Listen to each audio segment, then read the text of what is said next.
Blessed day, everybody. Welcome to What the Boot. Today we're going to be going over Acronyms Part 3, United States Marine Corps Officer Ranks. All right. Now, these are going to be broken up into two groups. You got the O line and then you got the warrant officer line. All right. On the O level, you got O1 through O10. And you're going to have on the warrant officer side is W1 through CWO5. All right.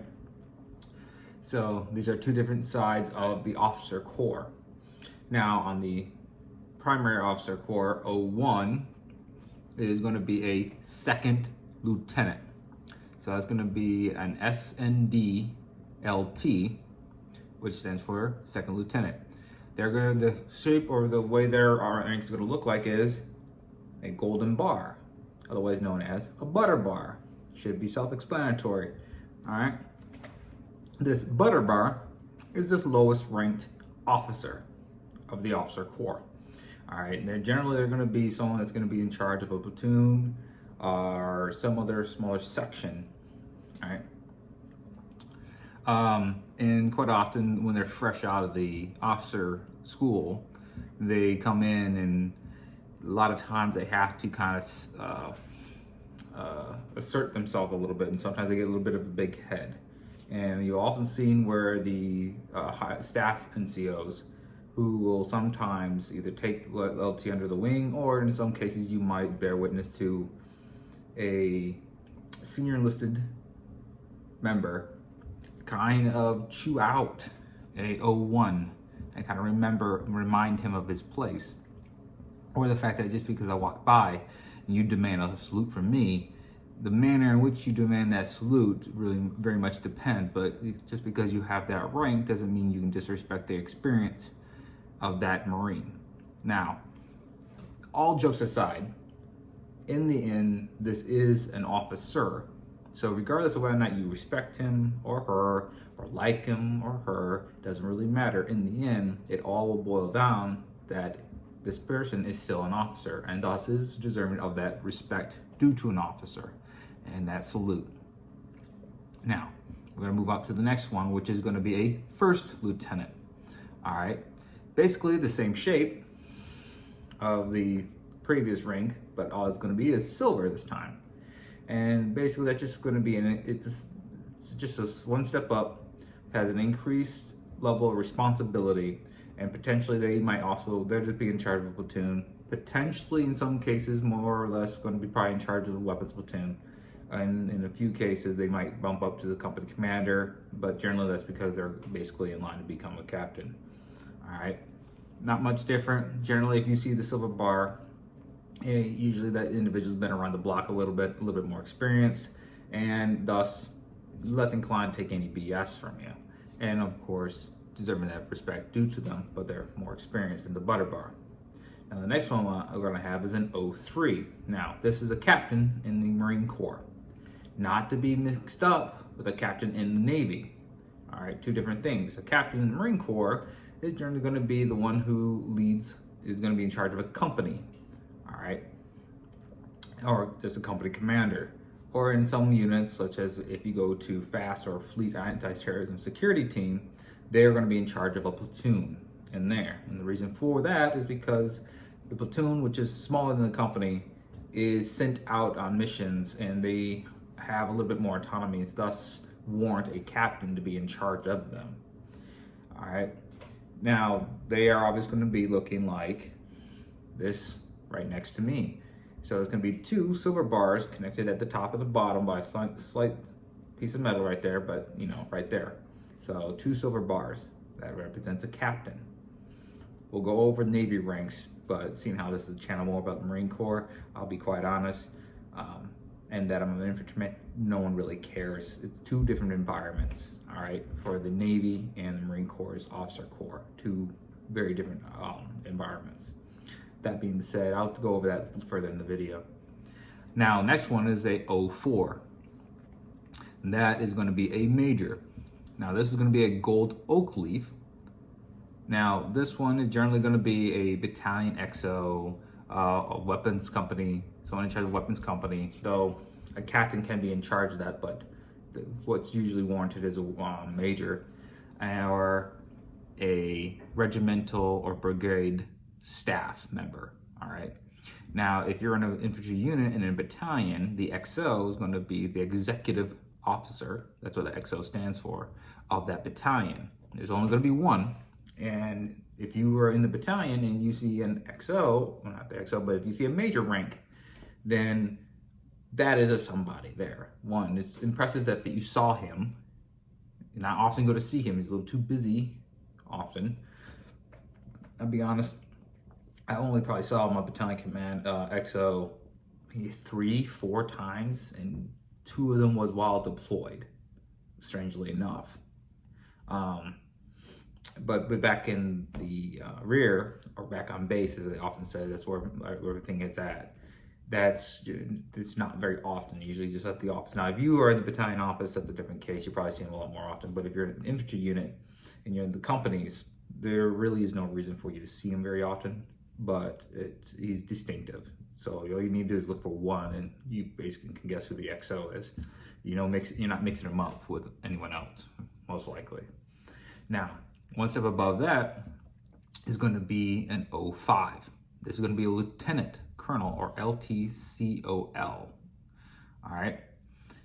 Now, generally, they're going to be a battalion commander. So that major, who I mistakenly didn't do, was an MAJ, major, is going to be the XO for the 05 lieutenant colonel. So they're going to be the big dog for battalion command. All right.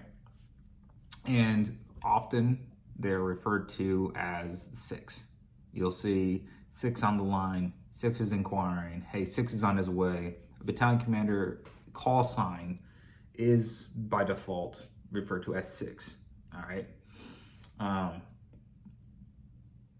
Why that is, honestly, I'm not too certain. I just remember he's always referred to as 6. So we refer to him as 6, or the big dog, or the boss man, or battalion commander. Basically just, he's head dog in charge as far as you're concerned in the infantry. But that guy is quite often just responsible for that whole unit. That's about 4 companies and then his staff, all right? Now the next one's gonna be a colonel. That's an 06.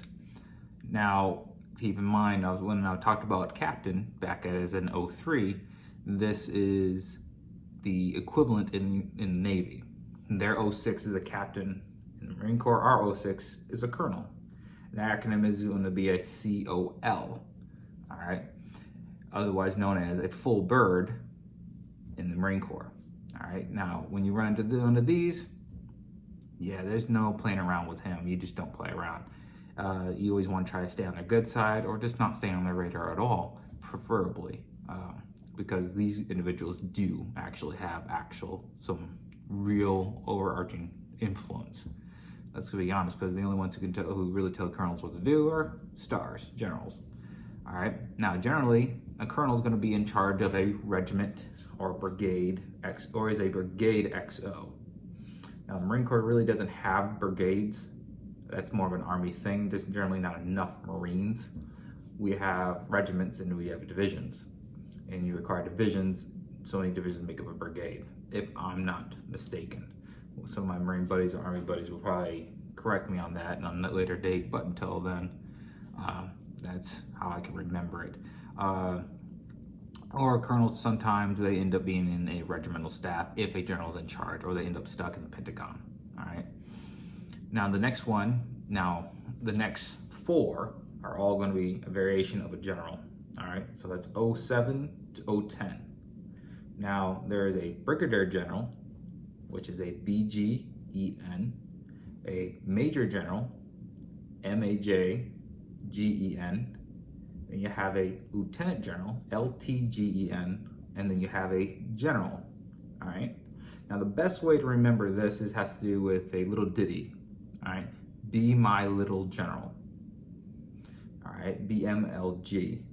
Be my little general. That's a little ditty in which you can remember in what order of authority the generals are in. Who's trumps who, basically, and who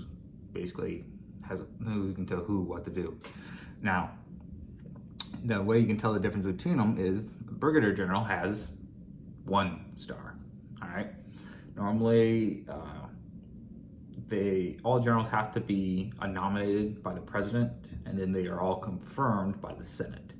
All right. That's basically how you're going to get a general. Colonels are always competing for that. There's so many slots open up, and then the president nominates and Senate confirms. So you can understand that when you get to colonel, this is where they tend to get political about things. This is where they play politics, because very much matters whether or not you get promoted or not. And so that's generally historically where the politics get in with the military, but generally in 05 and below, generally tends to stay out of it, because it's not really what's going to make them left or right. Other than pay, whether you go to war or something like that, then yeah, sure, training, mainly funding, but 06 and above, care very much. Major general, now that's going to be a 2-star. Increase in responsibility, and so on and so forth. Not going to be going too much about this just yet, but it's just going over it. This is basic acronyms. Lieutenant general, that's going to be a 3-star. And then you're going to have a 4-star. Now, this is the highest rank in the Marine Corps that you can get, which is a 4-star general. All right. Now, this is the rank in which a commandant will be, as well as the commandant of the Marine Corps, which is going to be this gentleman right here. And then in regards to that, the assistant commandant will also be a 4-star general, the assistant commandant or deputy to the commandant of the Marine Corps. All right. And things tend to get filtered through them. It goes up to the commandant, final decisions made. All right. Now, we've gone over the O line, O1 to O10. Now we're going to go over the Warrant Officer Corps. All right, there's 5 levels. First one's going to be a Warrant Officer 1. As now you can tell with this rank, it is basically a butter bar with 2 red squares in it. All right. Don't equate that to he's a butter bar or whatnot. All warrant officers come from the enlisted. All right. So you'll see that someone from the enlisted goes over to the officer corps and they end up becoming to the warrant officer. Yes, you can go from the enlisted and go straight to the officers, but generally the route is from the enlisted to the warrant officer corps. Now, all these warrant officers are not going to be something that you're going to see everywhere very easily. All right. Now, there is one warrant officer who has a nickname of the Unicorn. We'll get to that at the end. All right, so warrant officer is just a WO1. Chief warrant officer 2, CWO2. Chief warrant officer 3, and then you have chief warrant officer 4. Now, if you probably notice in here that from chief warrant officer 2, that's a gold bar with 3 red squares. Chief Warrant Officer 3 is going to be a silver bar with 2 red squares.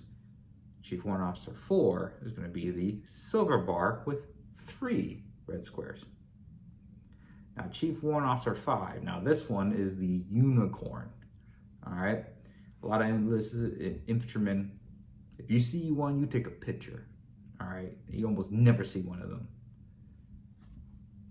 Chief Warrant Officer is going to be a silver bar with 1 red stripe right down the middle. That is a Chief Warrant Officer 5. All right. And then you're going to have another one that's after that. Now, it's nothing really that's like Chief Warrant Officer 6. There's no such thing as that. But there is a Chief Warrant Officer who can either be a Chief Warrant Officer 2 all the way to Chief Warrant Officer 5, who can be what is called a gunner. Now, this is the weapons specialist and operations specialist that was going to have a bursting bomb look on his collar. If you see that, that is a gunner. All right. Now, his responsibility is to advise the command of weapons, tactics, and so on and so forth. He's the unit specialist in that regard. All right. Now, in regards to that, between those two there's going to be a distinction. All right. Now, I talked about in the first one, you got the O's and then you got the warrant officers. The butter bar that we first introduced in, he outranks a chief warrant officer 5. All right. Don't ask why, but it's more of historical reasons. Now, no one wanted no officer to be outranked by some enlisted who became an officer. So the officer ranks all of them. The butter bar will outrank a chief warrant officer 5. For you, it might not make sense that chief warrant officer 5 has a lot more experience, a lot of experience that just exudes. We listen to him, no matter how chill he is. And you got a butter bar who just came out of school, who just came from a college, who don't know which hand to wipe his behind with, or which way is left or right, up, down, how to tie his boots properly, how to keep his room clean, whatever. Doesn't really matter. But most of those are jokes, all right? Don't worry. If an officer or if you're a higher enlisted, it actually, like a staff sergeant or something, it actually is on you to form a second lieutenant and to become a good officer. If you end up with a bad one, generally because he has a bad influence or she has a bad influence and wasn't mentored and taught properly by a senior enlisted member, or senior enlisted Marine, I should say. And that so it falls on the enlisted to actually mentor and teach and instruct officers who are new, second lieutenants and first lieutenants, on how to be an officer, what's expected of them as an officer, and to push that standard on them and teach and mentor them so that they can grow in the officer corps. So today that covers the acronyms for the officers in the United States Marine Corps. If you have any questions in particular, just leave them down in the comment section. If you found this video to be helpful and informative, leave a like, and I'll see you in the next video. Have a blessed day.